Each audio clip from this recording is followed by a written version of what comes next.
शुरुआत बड़ी खबर के साथ कर लेते हैं। दिल्ली से मिल रही है बड़ी खबर और खबर यह कि 7 सितंबर तक उपचुनाव नहीं होंगे। लोकसभा और विधानसभा के उपचुनाव नहीं होंगे 7 सितंबर तक। कोरोना की वजह से चुनाव आयोग की ओर से उपचुनाव टाले गए हैं। तो ये बड़ी खबर दे रहे हैं आपको। बता दें मध्य प्रदेश में 26 विधानसभा सीटों पर उपचुनाव होने वाले हैं, लेकिन तारीख अभी तय नहीं हुई थी और इस बीच खबर अब ये मिल रही है कि अभी 7 सितंबर तक उपचुनाव नहीं होंगे। दिल्ली से ये बड़ी खबर दे रहे हैं आपको। लोकसभा और विधानसभा के उपचुनाव नहीं होंगे, कहीं पर भी उपचुनाव नहीं होंगे। कोरोना की वजह से ये फैसला लिया गया है। कोरोना की वजह से चुनाव आयोग की ओर से ये बड़ा और महत्वपूर्ण फैसला, क्योंकि कोरोना काल चल रहा है, कोरोना की वैक्सीन अभी तक नहीं आई है, कोई इलाज नहीं आया है और यही वजह कि अगर चुनाव कराए जाते हैं तो ऐसे में खर्चा भी ज्यादा होगा, साथ ही साथ खतरा बहुत ज्यादा होगा और यही वजह कि चुनाव आयोग की ओर से कोरोना की वजह से उपचुनावों को फिलहाल टाल दिया गया है। 7 सितंबर तक कोई उपचुनाव नहीं होगा। मध्य प्रदेश में भी 26 विधानसभा सीटों पर उपचुनाव होने हैं और अब खबर ये मिल रही है कि चुनाव आयोग की ओर से जो उपचुनाव है उनको लेकर फैसला लिया गया है कि 7 सितंबर तक कहीं पर भी कोई उपचुनाव नहीं होगा, चाहे लोकसभा का हो या फिर विधानसभा का। उपचुनाव फिलहाल नहीं होंगे 7 सितंबर तक। कोरोना काल को देखते हुए चुनाव आयोग की ओर से यह फैसला किया गया है। लोकसभा और विधानसभा के उपचुनाव नहीं होंगे 7 सितंबर तक। कोरोना की वजह से चुनाव आयोग की ओर से जो उपचुनाव है उन्हें टाला गया है। तो दिल्ली से इस वक्त की मिल रही है ये बड़ी खबर, 7 सितंबर तक उपचुनाव नहीं होंगे। मध्य प्रदेश में भी 26 विधानसभा सीटों पर उपचुनाव होने हैं, लेकिन अब खबर यह है कि 7 सितंबर तक कोई उपचुनाव नहीं होगा। कोरोना का खतरा चूंकि लगातार मंडरा रहा है, त्योहारी सीजन है और त्योहार के मौसम में भी सोचिए लॉकडाउन किया गया है छत्तीसगढ़ में भी, इसके अलावा भोपाल में भी, और यही वजह कि कोरोना काल को देखते हुए उपचुनाव फिलहाल टाल दिए गए हैं। और मेरे साथ राहुल मिश्रा जुड़ गए, हमारे संवाददाता। राहुल, ये बहुत बड़ी खबर, मध्य प्रदेश में भी 26 सीटों पर होने उपचुनाव, लेकिन 7 सितंबर तक कोई उपचुनाव नहीं। बात है सीधे तौर पे जो अटकलें और कयास लगाए जा रहे थे कि कहीं सीधे तय शेड्यूल पे इलेक्शंस कराए जा सकते हैं, यहाँ पर अब इस पे कहीं कहा सकता है कि उपचुनाव को लेकर के यहाँ पूरी तरीके से पर्दा हटा दिया है इलेक्शन कमीशन ने और तरफ ये सब पे 7 तारीख तक कोई भी उपचुनाव नहीं होगा कोरोना महामारी को लेने की वजह से। यहाँ पर जो चुनाव आयोग ने कहा है कि जब स्थिति सामान्य हो जाएगी, कोरोना महामारी की स्थिति जब सामान्य हो जाएगी तभी जाकर के कहीं सीधे तौर पे चुनाव कराया सकता है। तो अभी यदि कहा सकता है कि अभी जो लोकसभा या जो विधानसभा की चुनाव होना है वो 7 तारीख तक किसी भी तरीके का कोई भी अभी शेड्यूल नहीं आएगा, ना ही किसी तरीके का कोई अभी चुनाव यहाँ पर आप देख सकते हैं। तो साफ से सीधे तौर पे चुनाव आयोग की तरफ से कह दिया गया है कि आगे जो होने वाले विधानसभा उपचुनाव हो या लोकसभा उपचुनाव हो, उनको अभी कहीं भी किसी तरीके से परिस्थिति अनुकूल न होने की वजह से नहीं कराया सकता। और यही कारण है कि जो मध्य प्रदेश में भी चुनाव होना है उसमें भी कहीं कहा सकता है कि अभी तय शेड्यूल पे ना होकर के आगे शेड्यूल पे कहीं जा सकता है और उसके बाद ही चुनाव होगा। बिल्कुल राहुल, चूंकि अगर कोरोना काल में अगर उपचुनाव होते हैं तो ये भारी परेशानी खड़ी कर सकते हैं। अब ऐसे में चुनाव आयोग की ओर से क्या आगे कोई तारीख, कोई महीना बताया गया कि कब ये उपचुनाव हो सकते हैं, या फिर इंतजार करना होगा जब तक कोरोना पूरी तरह से खत्म नहीं होता तब तक नहीं होंगे ये उपचुनाव? देखिए अंजलि, सीधे तौर पे यदि कहा जाए तो चुनाव आयोग की तरफ से अभी किसी भी तरीके का कोई आगे कब होगा ये चीज नहीं बताया गया। लेकिन हाँ, सबसे बड़ी प्रॉब्लम ये होती है कि कोरोना काल में यदि चुनाव आयोग चुनाव के लिए तैयार भी होता है तो वहाँ सोशल डिस्टेंसिंग की एक जो मेजर्स होता है उसको सोशल डिस्टेंसिंग को मेंटेन कर पाना काफी मुश्किल होगा। और वहाँ क्योंकि लंबी लाइन कई जगह पे देखने को मिलती है और उसके अलावा जो है सिक्योरिटी रीजन होता है, कई एक चीजें होती हैं जो फैक्टर्स होते हैं उसको मेंटेन करना काफी मुश्किल होगा। और यही कारण है कि चुनाव आयोग ने फिलहाल के लिए चुनाव को जो है रद्द किया है। अब सबसे बड़ी चीज है कि देखना ये होगा कि चुनाव आयोग आगे अब कब नोटिफिकेशन जारी करता है आगे जब बाकी के चुनाव करवाने हों तब। बिल्कुल, तो देखिए ये बड़ी खबर हम अपने दर्शकों को दे रहे हैं। कोरोना की वजह से फिलहाल उपचुनाव कराए जाने का फैसला टाल दिया गया है। अभी कोई अगली तारीख भी नहीं आई है, चूंकि कोरोना जब तक रहता है, परिस्थितियां अगर कोरोना को लेकर इसी तरह की बनी रहती हैं तो भारी मुश्किलें और चुनौती हो सकती है चुनाव कराने में। और यही वजह कि अभी कुछ नहीं कहा जा सकता कि उपचुनाव कब होंगे, जब कोरोना खत्म होगा क्या तभी उपचुनाव होंगे, ये भी देखने वाली बात होगी। लेकिन कहा गया है कि हालात जब तक सामान्य नहीं होते हैं तब तक उपचुनाव नहीं होगा। राहुल भी मेरे साथ बने हमारे संवाददाता फोन लाइन पर। संदीप भवरकर का रुख कर लेते हैं। हमारे संवाददाता संदीप हमारे साथ जुड़ गए हैं, सीधे उनका रुख करेंगे। सबसे पहले संदीप, ये बड़ी खबर, और ज्यादा समय मिल जाएगा राजनीतिक दलों को तैयारी का, और ये भी स्पष्ट कर दिया गया है कि जब तक हालात सामान्य नहीं होते, स्थिति बेहतर नहीं होती, तब तक उपचुनाव नहीं सोचे जाएंगे कराए जाने को लेकर।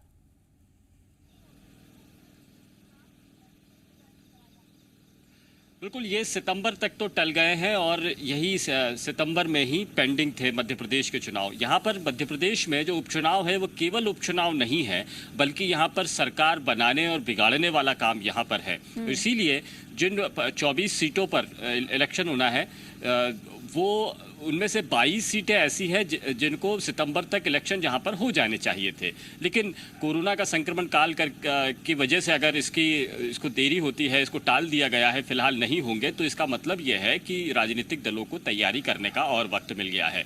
हालांकि कोई भी पॉलिटिकल पार्टी अपने मनमाफिक वक्त का इंतजार करती है और इनमें से दोनों ही राजनीतिक दल अपने अपने नफे नुकसान के हिसाब से इनको देख रहे हैं, लेकिन कांग्रेस की ये डिमांड थी कि इलेक्शन जल्दी से जल्दी होने चाहिए। यानी इन दिनों जो माहौल है वो कांग्रेस उसको समझ रही है कि ये उसके अनुकूल है, लेकिन अगर देरी होती है तो वो बीजेपी के पक्ष में जा सकता है। कांग्रेस इसीलिए तुरंत बाई इलेक्शन करने की डिमांड कर रहा था। अब इसके बाद में ये जरूर एक झटका हो सकता है कि सितंबर तक नहीं होगा। हालांकि राजनीतिक गलियारों में ये भी एक संभावना थी कि सितंबर तक अगर इलेक्शन नहीं भी होते हैं और तो उनको 1-2 महीने टाला जा सकता है, लेकिन किसी भी सूरत में 2020 में ही यानी इसी साल इस इलेक्शन को किया जाना चाहिए। इससे पहले जब चुनाव आयोग ने ये राजनीतिक दलों से सलाह मशविरा किया था और दिशा निर्देश भेजे थे कि वो इलेक्शन की कैंपेन किस तरह से करेंगे और इलेक्शन किस तरह से कंडक्ट किए जा सकते हैं बाई इलेक्शंस, तो राजनीतिक दलों को भेजे गए लेटर में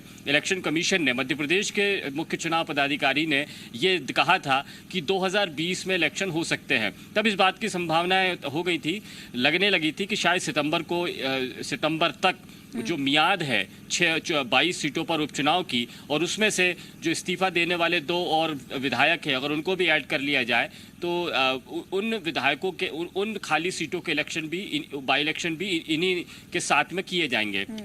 तो टोटल में अभी जो इलेक्शन होने हैं वो 2020 में करने की संभावनाओं के तहत मुख्य चुनाव पदाधिकारी ने राजनीतिक दलों को तैयारियां रखने के लिए कहा था और अपनी तैयारियां भी वैसी ही रखी थी। यहाँ पर 2 पक्ष और हैं जिसको लेकर राजनीतिक सरगर्मियां बढ़ी हुई हैं। उसमें एक तो यह है कि इलेक्शन कैसे कराए जाएंगे। यदि ईवीएम के जरिए नहीं कराए जाएंगे तो फिर क्या बैलेट पेपर का उपयोग किया जाएगा, और बैलेट पेपर का भी उपयोग किया जाता है तो कहीं उसमें संक्रमण बढ़ने का खतरा तो नहीं होगा। ये विवाद अभी चल ही रहा था। उसके पहले ही इलेक्शन कमीशन ऑफ इंडिया ने ये सलाह मशविरा जारी कर दिया है, कानून मंत्रालय को इस तरह का सिफारिश भेजी है कि अब कुछ नई तरकीब लगानी होगी। तो ये एक बड़ा डिसीजन कहा जा सकता है। इसमें अहम बात यह है कि अगर नियम ये कहता है कि अगर कोई सीट खाली होती है तो उसको भरने के लिए बाई इलेक्शन में 6 महीने का वक्त दिया जाता है। मैक्सिमम 6 महीने में बाई इलेक्शन हो जाने चाहिए। आपके पास में लौटूंगी। इस पर कैबिनेट मंत्री भूपेंद्र सिंह का क्या कहना है, ये भी अपने दर्शकों को सुना देते हैं।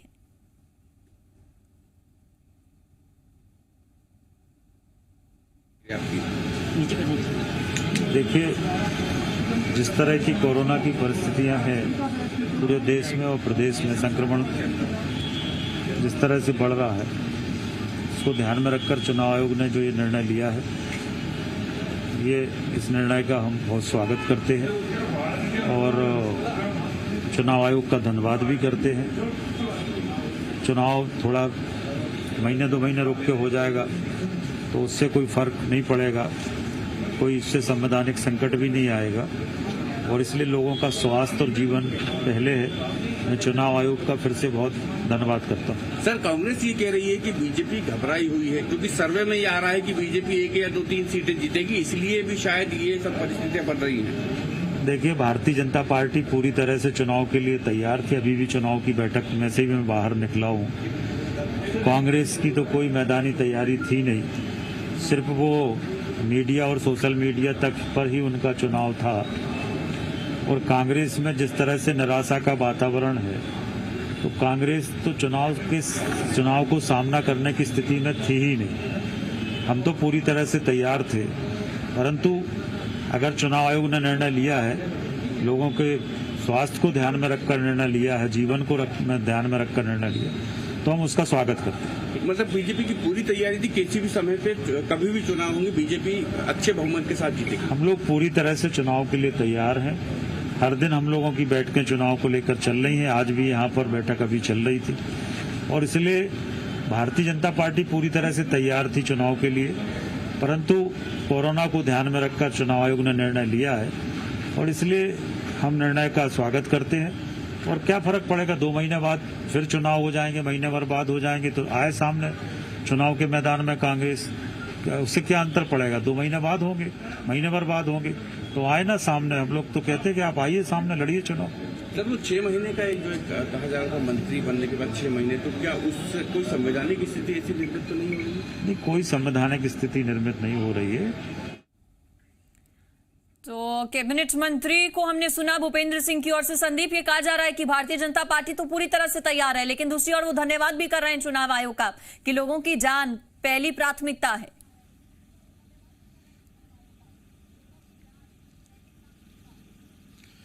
बिल्कुल। दरअसल जब भी इलेक्शन होते हैं तो भीड़ जुटती है। मतदान केंद्र पर सोशल डिस्टेंसिंग का इस्तेमाल करना मुश्किल होगा और जो जिस तरह से कतारें लगती हैं, हम ये देखते हैं कि मध्य प्रदेश में जब भी इलेक्शन हुए हैं लंबी लंबी कतारें देखने को मिली हैं। ये सिलसिला सुबह से शाम तक होता है और देश में वैसे भी भीड़ जुटाने के जितने भी तरीके हैं उन पर अभी रोक लगी हुई है, पाबंदियां लगी हुई हैं। कलेक्टर के जरिए मध्य प्रदेश में भी कई जगह लॉकडाउन है, कई जगह प्रतिबंधात्मक आदेश हैं, कंटेनमेंट जोन बनाए गए हैं। ऐसे में बहुत मुश्किल होगा कि उस इलाके के, संक्रमित इलाके के या कंटेनमेंट जोन में पोलिंग कैसे कराई जाए। ये बहुत सारी दिक्कतें हैं। दूसरी, जो स्वस्थ इलाके हैं जहाँ पर अभी तक संक्रमण नहीं फैला है, यहाँ पर भी अगर भीड़ इकट्ठा होती है तो संक्रमितों के जरिए या कोरोना के कैरियर्स के जरिए ये संक्रमण फैल सकता है और एक इकट्ठा होने वाली जगह होती है पोलिंग बूथ और इसीलिए संक्रमण फैल सकता है। ये तो हुए स्वास्थ्य के कारण, लेकिन इसमें राजनीति भी बहुत बड़ी है। दरअसल 22-24 सीटों पर जो इलेक्शन होने हैं यही तय कर देंगे कि जिसके पक्ष में फैसला जाएगा उसकी सरकार बनेगी। हम यहाँ पर बीजेपी की सार्वजनिक सभाओं में भी सुन चुके हैं कि हमें सरकार को स्थिर रखने के लिए ये बाई इलेक्शन जीतना जरूरी है, ज्यादा से ज्यादा सीटें जीतना जरूरी है। दूसरी तरफ कांग्रेस को इस बात की उम्मीद है कि इन बाई इलेक्शंस के जरिए अगर कांग्रेस के कैंडिडेट ज्यादा जीत पाए तो कांग्रेस की सरकार में वापसी हो सकती है। तो यहाँ पर ये बाई इलेक्शन सरकार बनाने और बिगाड़ने वाले मामले हैं और इसीलिए ये केवल बाई इलेक्शन नहीं है बल्कि यहाँ जो तैयारियां हैं, जो इरादे राजनीतिक दलों के हैं, जो रणनीतियां हैं, वो मुख्य इलेक्शन की तरह ही तैयारियां हो रही हैं और इसीलिए ये इलेक्शंस काफ़ी महत्वपूर्ण समझे जा रहे हैं। इन इलेक्शंस में आमतौर पर जैसे आरोप प्रत्यारोप होते हैं, कांग्रेस ने आरोप लगाया था, उस बात की ये शंका व्यक्त की थी कि बीजेपी इसमें देरी कर सकती है और क्योंकि उसको वो इन बाई इलेक्शंस के लिए, इन चुनावी तैयारियों के लिए पूरी तरह तैयार नहीं है और बहुत सारे समीकरण उनको बैठाना है। ये दिक्कतें भी बीजेपी के पास में है क्योंकि एक नया खेमा उसके साथ में जुड़ा है और एक पुराना बीजेपी के जो पुराने नेता हैं उनके साथ में नए नेताओं का तालमेल बनाना है। तो ऐसे में देरी भी लग सकती है, मनमुटाव को दूर कर सकता है। तो एक लिहाज से बीजेपी के लिए ये बहुत बड़ा उसको वक्त मिल गया है तालमेल बैठाने के लिए, इन नेताओं के बीच में दूरियां कम करने के लिए, नज़दीकियां बढ़ाने के लिए। ये जो वक्त का है इसका इस्तेमाल बीजेपी कर सकती है और इसमें युद्ध स्तर पर बीजेपी जुटी हुई थी। अलग अलग तरह की समितियां, कमेटियां बनाई गई थी जो पोलिंग बूथ स्तर तक काम कर रही थी, जिसमें तालमेल बनाना भी है और चुनावी रणनीतियों पर काम करना भी है। बैठकों के दौर अलग अलग शुरू हुए थे। ये बीजेपी ने युद्ध स्तर पर तैयारी शुरू कर दी थी। अब ये इसमें देरी होना एक लिहाज से बीजेपी को इन सब कामों के लिए अब थोड़ा सा और वक्त मिल गया है। हालांकि जो सितंबर के तक के लिए तो कांग्रेस भी तैयार थी, लेकिन ये डिमांड की जा रही थी कि ये वक्त बीजेपी को नहीं मिलना चाहिए तालमेल बैठाने वाला, और इसीलिए डिमांड ये भी आई थी कि तुरंत ही बाई इलेक्शंस होने चाहिए और इसमें बीजेपी देरी कर सकती है, गड़बड़ी कर सकती है। इस तरह के आरोप कांग्रेस ने पहले ही लगाए थे। जाहिर सी बात है, हालांकि चुनावी रणनीतियों में कांग्रेस हो या बीजेपी, वक्त तो कांग्रेस को भी मिला है, वो अपनी तैयारियों को और पुख्ता कर सकती है, लेकिन उसकी एक इच्छा पर जरूर पानी फिर गया है जिसमें ये समझा जा रहा था कि वो इलेक्शन जल्दी हो जाए। बिल्कुल, करो या मरो की स्थिति तो संदीप कांग्रेस पार्टी के लिए भी है। समय कांग्रेस पार्टी को भी मिल गया है, क्योंकि बहुत ज्यादा नाराजगी देखने को मिल रही है पहले से। कांग्रेस के जो नेता हैं लगातार बीजेपी का दामन थाम रहे हैं, ऐसे में कांग्रेस के पास भी वक्त मिल गया है। ये भी खबरें आई थी अंदर से कि अब कांग्रेस अपनी रणनीति अलग से तैयार कर रही है कि बीजेपी ने जिन चेहरों को जगह नहीं दी मंत्रिमंडल में, जो बीजेपी से नाराज लोग हैं, उनको अपनी ओर खींचा जाए। तो कांग्रेस को भी अच्छा समय मिल गया है तैयारियों का।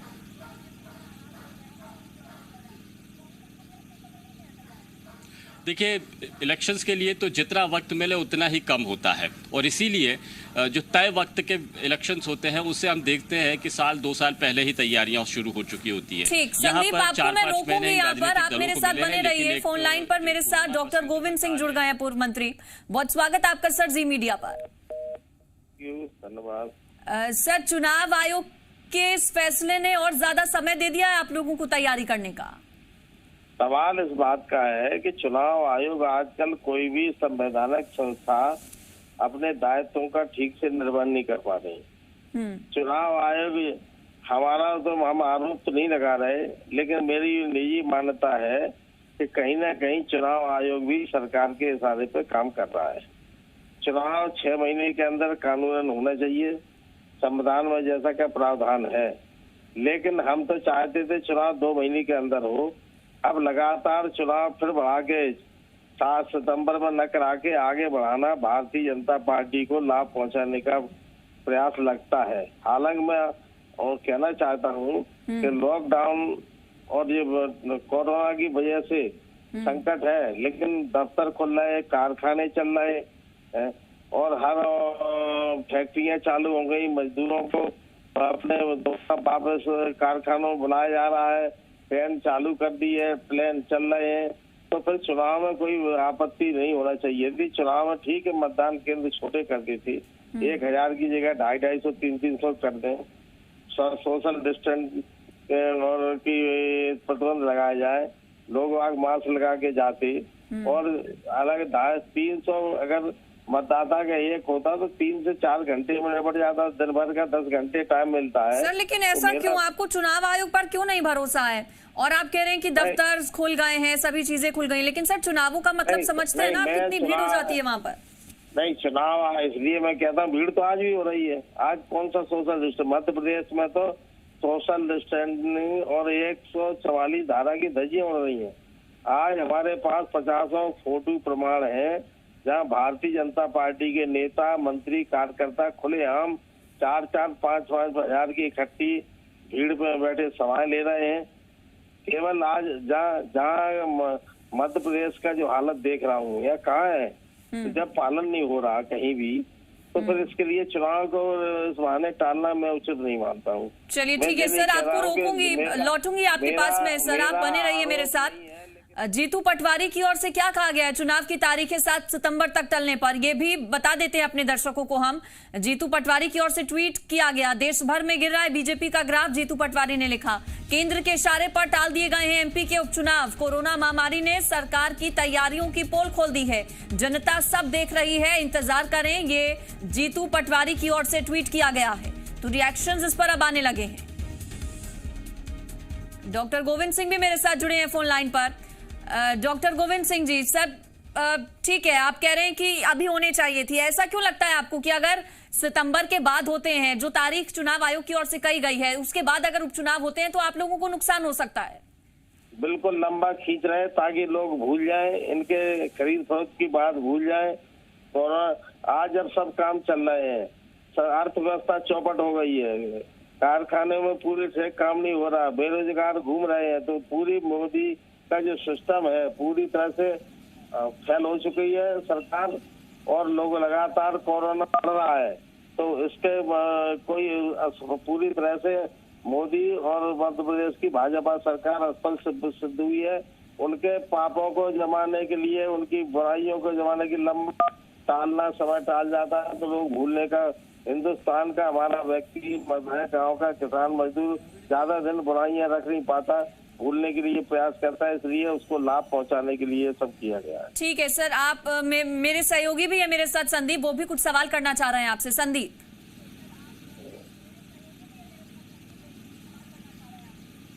डॉक्टर गोविंद सिंह साहब से सवाल ये है कि कांग्रेस डिमांड कर रही थी और जो कांग्रेस नेताओं के ट्वीट निकलकर सामने आ रहे हैं, आप भी बयान दे रहे हैं, तो एक तरह से ऐसा लग रहा है कि शायद कांग्रेस इस फैसले से नाराज है, निराश है। लेकिन क्या अब आज चुनावों का आगे बढ़ना रणनीतिक तौर पर ऐसा नहीं है, कांग्रेस ने 2 कदम पीछे हटा लिए हैं, अब कांग्रेस इस फैसले से नाराज है, यानी तैयार नहीं है। अगर तुरंत इलेक्शन होते तो शायद उसके लिए पक्ष में चले जाते, लेकिन अब शायद फैसले कांग्रेस के पक्ष में नहीं आएंगे बाई इलेक्शंस में। डॉक्टर गोविंद सिंह साहब। इससे जो क्या है कि बीजेपी अपने जो कारनामे हैं उनको भुलाने के लिए समय टलवा रही है। आज पूरी तरह से लोग परेशान हैं। आज लोगों को रोजगार नहीं मिल रहा। शादियां, गर्मी में जो शादी का सीजन था उसमें गरीब आदमी पलता था। बैंड वाले, छोटे छोटे दुकानदार, दस्तकार, मैरिज गार्डन, ये बेचारे सब किराए पे देकर रोजी रोटी चलाते थे छोटे छोटे। आज पूरा व्यवस्था जो थी गर्मियों में साल भर की आमदनी, छोटे छोटे स्वर्णकार सुनार लोग मेहनत करके साल भर का अपना रोजी रोटी की व्यवस्था करते थे, सब बर्बाद है, भूखों मरने के कगार में है और भ्रष्टाचार चरम सीमा पे। आज जो ग्रामीण गांव में मजदूरों को काम के लिए मनरेगा का पैसा भेजेगा। मध्य प्रदेश में तो मैं मान रहा हूँ 98% भ्रष्टाचार हो रहा है। मशीनों से काम करके भारतीय जनता पार्टी के नेता जहाँ चुनाव में वही के पंचायत में 10-10 करोड़ खर्च किए जा रहे हैं। जो काम हो चुके उन पर दोबारा बिल बनाए जा रहे हैं। कोई सुनने वाला नहीं है। इतना पूरी 30-32 साल के विधायक के कार्यकाल में इतनी खराब स्थिति मैंने कभी नहीं देखी जीवन में, जो आज देख रहे हैं। कोई सुनने वाला नहीं है। चौतरफा लूट मची है। इसलिए ये सब टाल जाएंगे, लोग भूलने लगेंगे, पैसा कमा लेंगे, जनता को खरीद फरोख्त करेंगे। इसीलिए ये सब चुनाव भारतीय जनता पार्टी ने प्रयास करके टलवाए हैं। बिल्कुल। तो डॉक्टर गोविंद सिंह ये कह रहे हैं कि जानबूझकर इन उपचुनावों को टलवाया गया है भारतीय जनता पार्टी की ओर से। आपका शुक्रिया सर हमारे साथ जुड़ने के लिए। संदीप भी मेरे साथ जुड़े, मेरे सहयोगी। संदीप, आपका भी शुक्रिया इस पर जानकारी देने के लिए।